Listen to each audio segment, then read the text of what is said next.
நபிகள் நாயகம் ஸல்லல்லாஹு அலைஹி வஸல்லம் அவர்கள் கூறினார்கள், ஜுமாவுடைய பாங்கோசை, அந்த ஜுமாவுடைய பாங்கோசைக்கு முன்னதாக பள்ளி வாயில் திறக்கப்பட்ட உடனே பள்ளியினுடைய வாசலில் வந்து நிற்பார்கள்.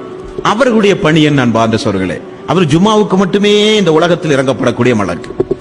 அவர் வந்து கையில் ஒரு நோட்டு புத்தகத்தை எடுத்து, யாரெல்லாம் இந்த பள்ளிக்குள் முதலாவது நுழைந்தார், யார் இரண்டாவது நுழைந்தார், யார் யார் அல்லாஹ்வுடைய பள்ளியை கண்ணியப்படுத்தும் முகமாக எப்படியெல்லாம் அமர்ந்தார்கள், என்னென்ன முறையில் இருந்தார்கள், எல்லாம் ஒரு நபர், இரண்டு நபர், மூன்று நபர், அவருடைய இபாதத், அவருடைய துவா, அவருடைய தக்குவா, இவைகளெல்லாம் அவர்கள் உன்னிப்பாக கவனித்து இமாம் உரையை நிகழ்த்துகின்ற வரை அந்த ஜுமாவுடைய வாசலில் நின்று கொண்டு அவர்கள் பதிவு செய்து கொண்டே இருப்பார்களாம்.